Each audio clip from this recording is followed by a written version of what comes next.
예레미야 선지자는 이스라엘 백성들의 죄가 금강석 철피를 끌러 새겨진 그러한 것처럼 그들의 죄가 명확하다. 그러고 이야기를 합니다. 그러면서 그들이 하는 일들은 결국 하나님을 떠난 일이다. 그들의 마음은 부패해 있다. 그렇게 예레미야 선지자는 이야기를 했습니다. 그러면서 예레미야 선지자는 만물보다 부패한 것이 사람의 마음이지만 저는 지금 그렇지 않습니다. 사실 그렇게 말하고 있습니다. 예레미야 선지자가 오늘 12절부터 나타난 말씀을 보면 뭐라고 이야기하느냐? 하나님은 내게 누구신가? 그 이야기를 분명하게 말하고 있습니다. 하나님은 내게 어떤 분인가? 12절 말씀에 영화로우신 보좌여, 이렇게 이야기합니다. 하나님은 영화로우신 보좌에 앉으신 왕이십니다. 그렇게 말하고 있는 거죠. 하나님은 높이 계셔서 저 하늘 보좌에 앉으신 그런 분이십니다. 하나님은 제 마음에 성소와 같습니다. 그리고 예레미야 선지자는 하나님에 대해서 하나님이 이스라엘의 소망이십니다. 그러기에 나는 하나님을 소망으로 삼고 하나님을 버리지 않습니다. 그러나 하나님을 버리는 사람들, 그 사람들은 수치를 당할 겁니다. 나는 하나님을 떠나지 않습니다. 여기 말씀에 13절 말씀에 여호와를 떠난 자는 흙의 기록이 되었사오니 되오리니, 이렇게 되어 있는 것은 흙에 무엇을 써보세요. 금강석 철필로 돌에 새겨진 것은 그렇게 지워지지 않지만 흙에 무엇을 끄적거리고 써놓으면 바람 불면 먼지가 날라와서 그리고 싹 없어지는 것처럼 그렇게 없어질 것입니다. 그러나 하나님은 나의 생수십니다. 하나님 나의 찬송이십니다. 하나님 나를 고치시는 분입니다. 지금 하나님에 대해서 쭉 고백을 하고 있어요. 오늘 성경에 나타나는 이 말씀을 보면서 우리가 먼저 생각해야 되는 것은 나는 하나님을 어떤 분으로 생각하고 있나? 하나님은 내게 어떤 분인가? 그런데 다른 사람들은 하나님을 어떻게 생각합니까? 15절 말씀을 보면 그렇게 되어 있습니다. 보라, 그들이 내게 이르기를 여호와의 말씀이 어디 있느냐? 이제 임하게 할지어다 하나이다. 이 사람들은 하나님이 어디 계신데? 하나님이 계시면 나타나라고 해봐. 하나님이 계시면 증명하라고 해봐. 하나님이 할 수 있는 게 뭔데? 지금 그렇게 얘기하는 거죠. 하나님을 비웃고 하나님을 조롱하는 말이에요. 그러니까 세상에 사람들은 두 종류로 갈라져 있습니다. 하나님에 대해서 비웃고 조롱하는 사람도 있고, 또 어떤 사람들은 하나님에 대해서 오늘 말씀에 나타난 것처럼 하나님 나의 왕이십니다. 하나님 나의 소망이십니다. 하나님은 내가 찬송하실 분입니다. 하나님 나를 고치시는 분입니다. 그러면 오늘 하루 살아가면서 나는 하나님을 어떤 하나님으로 섬길 것인가? 그겁니다. 우리의 많은 기도들 가운데는 하나님 뭘 하시는데요? 하나님 왜 안 하시는데요? 하나님 할 수 있으면 해보세요. 그런 태도가 많이 있습니다. 그러나 성경은 분명히 우리에게 말씀하기를 하나님에 대해서 그런 태도를 가지고 있는 사람은 땅에 기록된 사람들처럼 그렇게 된다. 오늘 말씀 가운데 나타나는 이런 말씀들 속에서 우리는 하나님에 대해서 다시 마음 가운데 분명히 해야 됩니다. 하나님은 누구신가? 그래서 하나님을 생수의 근원, 성경이 말씀한 것처럼 하나님은 나의 구원이시다. 하나님께서 나를 구원하시면 내가 고침을 받는다. 치유된다. 회복된다. 그런 것이 우리의 마음 가운데 있어야 되는 거죠. 그런데 하나님에 대해서 의외로 문제는 많은 사람들이 하나님을 생수로, 그러면 생수는 솟아나는 물이에요. 솟아나는 물. 물의 종류를 이야기할 때 세 가지 종류를 말한다. 하나는 고인물, 하나는 흐르는 물, 하나는 솟아나는 물. 그런데 하나님을 늘 내가 새롭게 솟아나는 생수처럼 만나는 사람이 있고, 하나님을 그냥 과거에 내가 만났었던 고인물 그렇게 만난 사람들이 있고, 어떤 사람은 하나님이 그냥 흘러가는 물, 그런 물로 만나는 사람들이 있다. 그렇게 이야기를 합니다. 오늘 성경 다시 말씀을 보면 14절 말씀 보면 여호와여 주는 나의 찬송이시오니 이렇게 성경에 나와 있는데, 하나님은 찬송이시오니 하나님을 내가 찬송할 이유입니다. 이렇게도 돼 있어요. 하나님을 내가 찬송할 이유는 앞에 있는 쭉 말씀에 나타나는 것처럼 하나님 나의 왕이시고 뿐만 아니라 주는 나의 성소이시고 소망이시고 생수의 근원이시고 나를 치유하시는 그런 분이시기 때문에 하나님은 나이가 찬송하실 분입니다. 이렇게. 그러니까 우리는 살아가면서 하나님은 나의 찬송 받으실 분입니다. 이렇게 말할 수 있는 하나님으로 만나는 일, 그것이 우리의 삶에는 대단히 중요한 거죠. 의외로 많은 사람들이 세상을 살아가면서 상처받고 살아갑니다. 그래서 이야기하기를 상처받는 삶, 상처 주는 삶, 치유하는 삶, 이게 아니라 치유받고 치유하는 삶이어야 되는데 그런 삶이 아니라 상처받고 상처 주는 삶, 그 삶을 살아가는 사람들이 너무 많다는 거야. 케이 아더라는 사람이 책을 썼습니다. 영적 치유라고 하는 책을 썼는데, 그 영적 치유라는 책에 그가 쓴 이야기가 그런 이야기예요. 사람들은 왜 상처를 치유하지 못하는가? 사람들이 상처를 치유하지 못하는 이유는 내가 믿는 하나님이 어떤 분인지를 모르니까 그분에게 나가지 않아서 그렇다는 거예요. 사실은 정말 하나님이 내 상처를 치유하시는 분, 나를 고치시는 분이라는 것을 진짜 안다면 당연히 나가겠죠. 여러분들은 병원을 선택할 때 어떻습니까? 왜 유명한 의사들을 찾습니까? 왜 좋은 병원을 찾습니까? 유명한 의사나 좋은 병원을 찾는 이유는 유명한 의사나 좋은 병원이 잘 치유한다는 걸 믿기 때문에 그래요. 그것이. 근데 한국 병원이 치유의 능력이 다른 나라들보다 뛰어난 이유가 있어요. 미국하고도 비교가 안 될 정도로 한국의 의사들이 탁월합니다. 그 이유 중에 하나가 뭐냐? 그것은 한국 병원이 임상 치유가 많다는 거야. 서울의 병원들이 왜 치유를 많이 합니까? 다양한 사람들에 대한 임상 치유가 많기 때문에 그래요. 미국 사람들은 환자 한 사람 만나면요, 그 한 사람 환자 한 사람 만나 뭐 상담하고 얘기하고 막 그러느라고 1시간 끄는데, 우리는 그렇지가 않아요.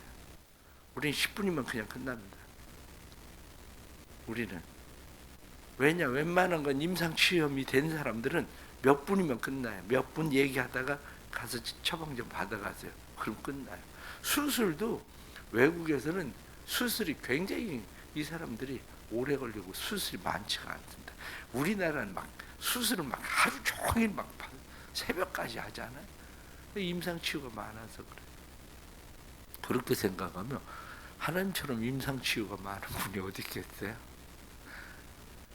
그래, 하나님은 우리를 치유하시는 분, 고치시는 분. 그래서 상처받은 사람들도 하나님이 우리를 고치시고 치유하시는 분이라는 것을 우리가 알면 하나님께 나아갈 수 있어요. 그런데 사람들은 그렇게 하나님 앞에 나아가지 않는데, 보니까 나오는 이야기가 그런 거예요.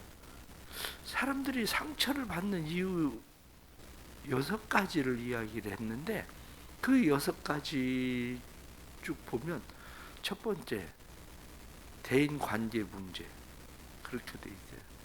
대부분 사람들이 상처를 받는 이유 중에 가장 첫 번째가 대인 관계예요.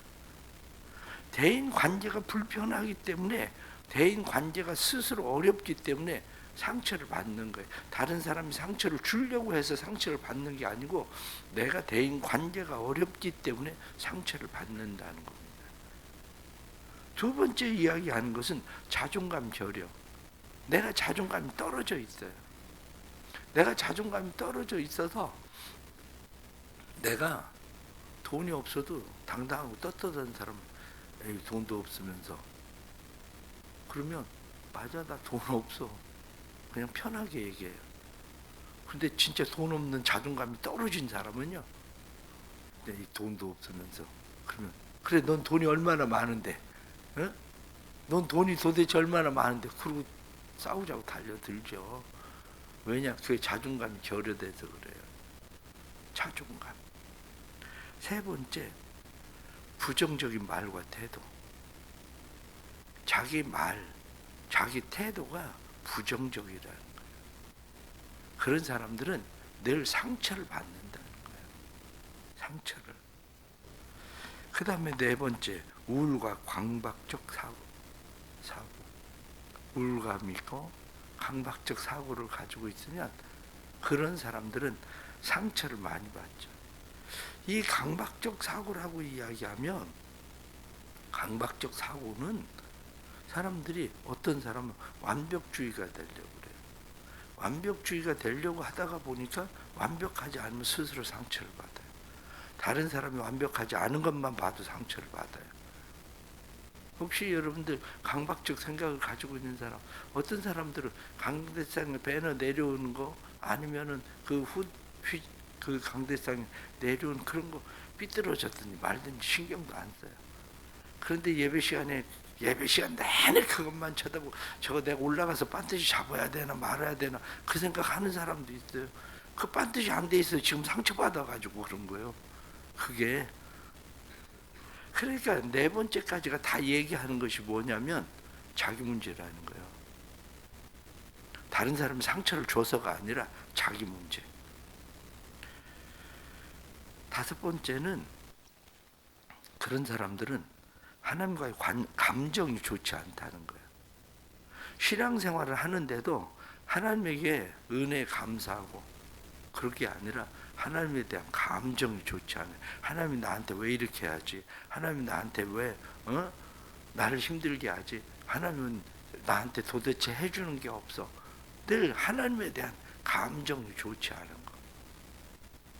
그 다음 여섯 번째 이야기를 하고 있는 것이 영적 삶의 굴곡이 많다는 거예요. 신앙생활이 지속적으로 하나님과의 관계 속에 있는 게 아니라 영적 삶의 굴곡 때문에 그렇다. 그렇게 이야기해요. 바라기는, 하나님을 나는 어떤 분으로 생각하는가? 하나님 할 수 있으면 해봐요. 그런 태도인가? 아니면 하나님은 나의 구원이십니다. 나의 소망이십니다. 나의 치유자십니다. 내게 찬송 받으실 분입니다. 이런 마음의 태도를 가지고 있는가 하는 문제죠. 그 다음에 16절 말씀 보면, 나는 목자의 직분에서 물러가지 아니하고 주를 따라 싸우며. 그렇습니다. 나는 목자의 직분에서 물러가지 않았다. 힘들고 어려울 때 나는 사명을 버리고 물러가는 사람인가? 아니면 힘들고 어려울 때 나는 사명을 붙들고 끝까지 지키는 사람인가? 사람들은 요즘은 힘들고 어려우면 안 해요. 힘들고 어려우면 안 하는 것도, 요즘 뭐 애들 어디 알바 간다고 가보세요.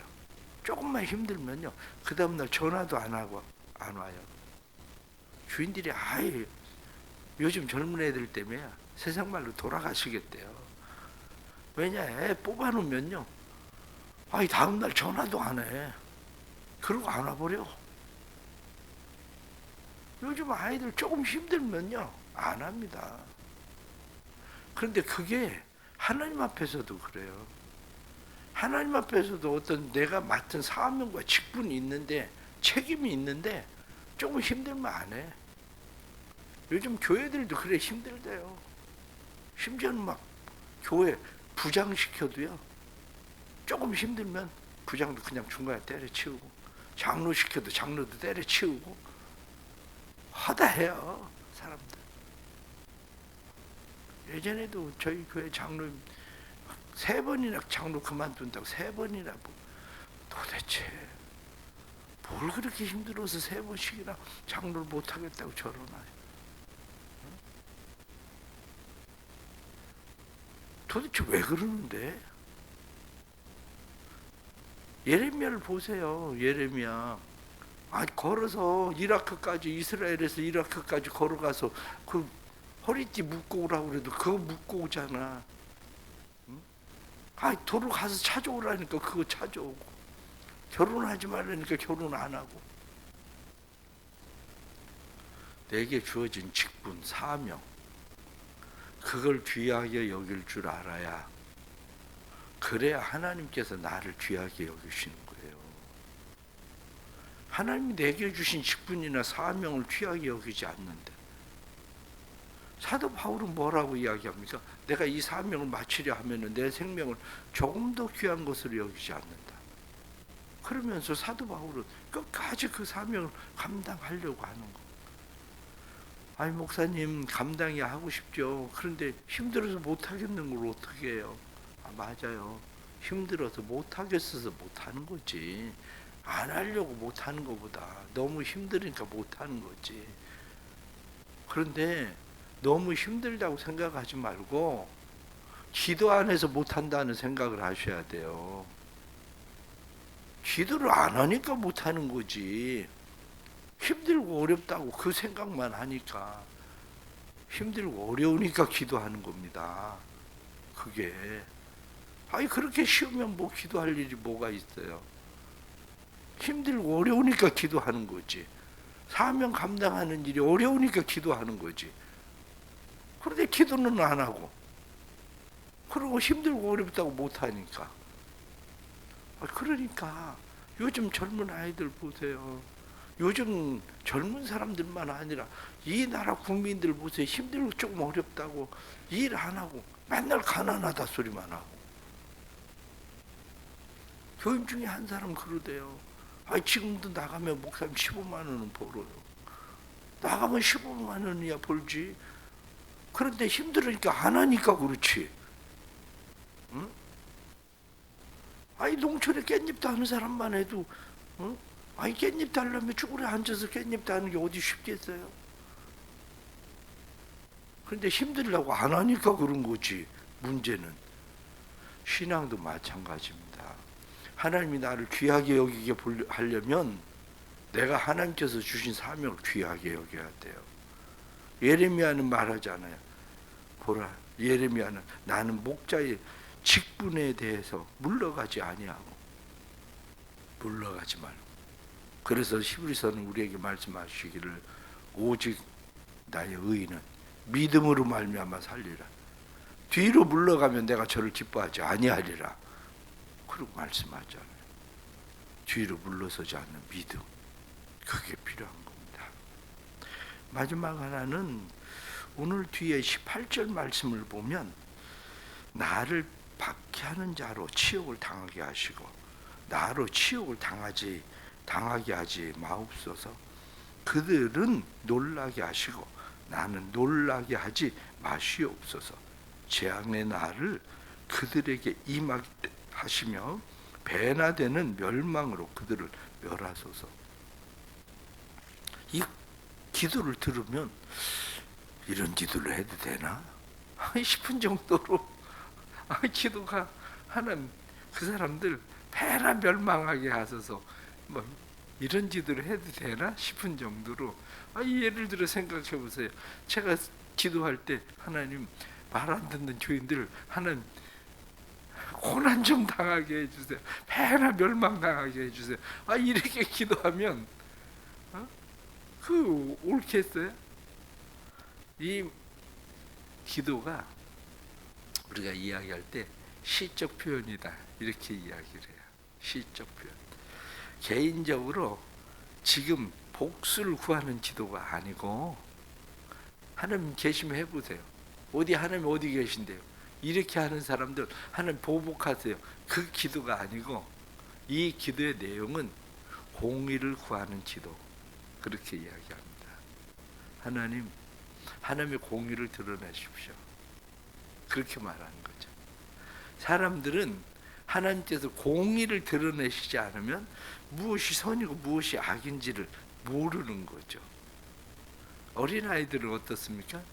내가 지금 한 일이 잘한 건가 못한 건가, 그걸 애들이 잘 구분 못합니다. 애들은. 한국에서 교육 방식하고 외국의 교육 방식이 다른 것은, 한국 사람들은 애가 뭘 잘못해요. 식당에서 애가 막 요란을 떨고 막 그러면 한국 사람들은 너 집에 가서 봐. 그래, 집에 가서 혼내요. 애는 잊어버렸어. 도대체 내가 왜 혼나나. 왜 혼나는지를 몰라.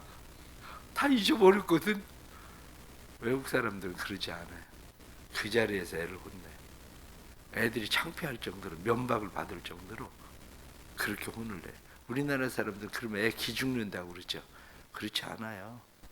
애 기죽는 게 아니라 그래야 애가 옳고 그름을 분별해요.